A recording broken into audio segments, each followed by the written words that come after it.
ರಾಮನಗರದಿಂದ ಬೆಂಗಳೂರಿಗೆ ಸಿಎಂ ಮತ್ತು ಡಿಸಿಎಂ ಹೊರಟಿದ್ದಾರೆ. ಒಂದೇ ಕಾರಲ್ಲಿ ಬೆಂಗಳೂರಿಗೆ ಸಿಎಂ ಹಾಗೂ ಡಿಸಿಎಂ ತೆರಳಿದ್ದು ಸಿಎಂ ಡಿಸಿಎಂ ಜೊತೆಗೆ 4 ಕಾಂಗ್ರೆಸ್ ನಾಯಕರು ಕೂಡ ಆಗಮಿಸಿದ್ದಾರೆ. ಕೊತ್ತೂರು ಮಂಜುನಾಥ್, ಎಂಸಿ ಸುಧಾಕರ್ ಪ್ರಯಾಣ ಬೆಳೆಸಿದ್ದು ಊಟದ ವೇಳೆ ಕೋಲಾರ ಕಿತ್ತಾಟದ ಬಗ್ಗೆ ಸಿಎಂ ಮಾಹಿತಿ ಪಡೆದುಕೊಂಡರು. ಕೊತ್ತೂರು ಮಂಜುನಾಥ್, ಎಂಸಿ ಸುಧಾಕರ್ರಿಂದ ಮಾಹಿತಿ ಪಡೆದುಕೊಳ್ಳಲಾಯಿತು. ಊಟದ ವೇಳೆ ಕೋಲಾರದ ಬಗ್ಗೆ 4 ಮಾತುಕತೆ ನಡೆಸಿದ್ದಾರೆ. ಇನ್ನು ಈ ಸಂದರ್ಭ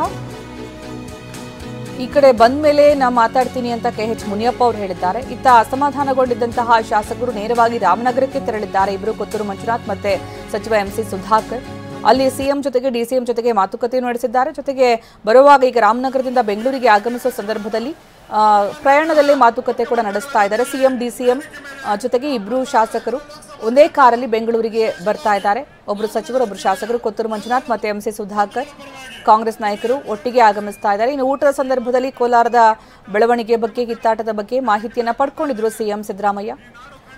ಇದೀಗ ಪ್ರಯಾಣದ ಸಂದರ್ಭದಲ್ಲೂ ಆಸಿಡಿಟಿ, ಗ್ಯಾಸ್ಟ್ರಿಕ್, ಅಜೀರ್ಣ ಒಂದಲ್ಲ ಒಂದು ಹೊಟ್ಟೆ ಸಮಸ್ಯೆ.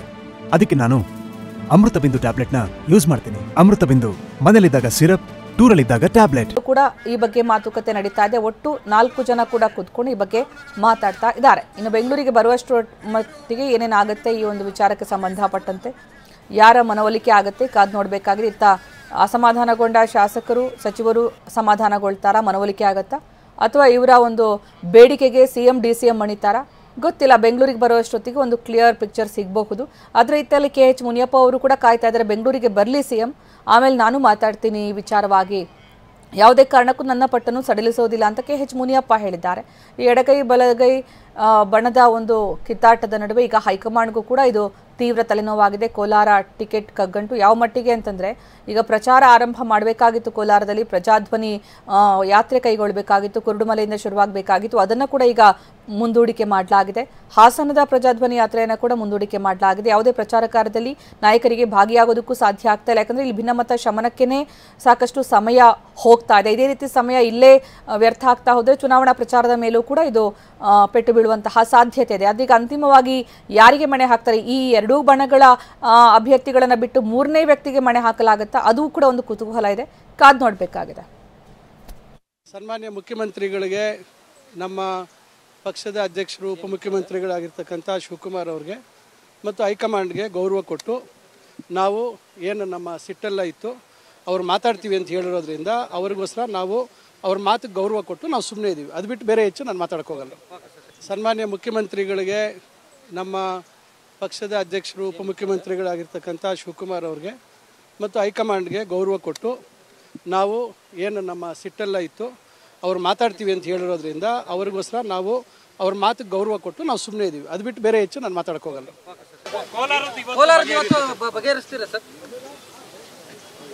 ಮಾತಾಡ್ತೀವಿ, ಇವತ್ತು ಮಾತಾಡ್ತೀವಿ. ಯಾರು ಹೇಳಿದ್ರು?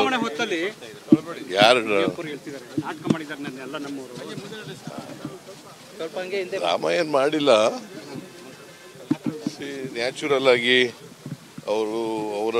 ಅವ್ರೊಂದು ಗುಂಪು ಹೇಳ್ತಾರೆ, ಇವರೊಂದು ಒಬ್ಬರು ಹೇಳ್ತಾರೆ ಅಷ್ಟೇ. ಅದು ಇತ್ಯರ್ಥ ಆಗಿಲ್ಲ ಸರ್. ಅಷ್ಟೊಂದು ಕಗ್ಗಂಟ ಸರ್ ಕೋಲಾರ ಬಗೆಹರಿಸಕ್ಕೆ ಆಗದೆ ಇರುವಷ್ಟು ಇದಾಗಿದೆ ಅಂತ. ಬೇರೆ ಎಲ್ಲ ಕ್ಷೇತ್ರಗಳು ನೀವು ಬಗೆಹರಿಸಿದ್ರಿ ಸರ್? ಎಲ್ಲ ಬಗೆಹರಿದವೆ, ಅದು ಬಗೆಹರಿತದೆ. ಇದು ಚುನಾವಣೆ ಮೇಲೆ ಪರಿಣಾಮ ಬೀರಲ್ವಾ ಸರ್ ಮುಂದೆ ನಡೀತದೆ? ಯಾಕೆಂದ್ರೆ ಯಾವ ಬಣ ಕೊಟ್ಟರು ಕೂಡ ಭಿನ್ನಮತ ಕಟ್ಟಿಟ್ಟ ಬುಟ್ಟಿ ಅಂತಾರೆ. ಹಾಗಾದ್ರೆ 10 ಜನಕ್ಕೆ ಕೊಡ್ಲಿಲ್ಲ ಕರ್ನಾಟಕ ಬಿಜೆಪಿ ಅವರು, ಅವರೆಲ್ಲ ಪರಿಣಾಮ ಬೀರಲ್ವಾ? ಬೀರಲ್ವೇನಪ್ಪ? ಬರೀ ನಮ್ಮದೇ ಪರಿಣಾಮ ಬೀರ್ತದೆ. ಎಡಗೈ ಬಲಗೈ ಅನ್ನುವಂತ ವಾದವನ್ನ ಇಟ್ಟಿದ್ದಾರೆ ಸರ್. ಅಲ್ಲಿ ಈಗ ಎಡಗೈ ಸಮುದಾಯಕ್ಕೆ ಸಾಂಪ್ರದಾಯಿಕವಾಗಿ ಕೊಟ್ಟಂತೆ ಎಡಗೈ ಸಮುದಾಯಕ್ಕೆ ಕೊಡಬೇಕು ಅಂತ ಮುನಿಯಪ್ಪ ಹೇಳ್ತಾರೆ. ಸಾಂಪ್ರದಾಯಿಕ ಅಸ್ತ್ರ ಬಿಟ್ಟಿದ್ದಾರೆ ಸರ್. ಜಿಲ್ಲೆಯವರ ಅಭಿಪ್ರಾಯ ಕೇಳಿ ತೀರ್ಮಾನ ಮಾಡ್ತೀವಿ ಬಿಡಿ.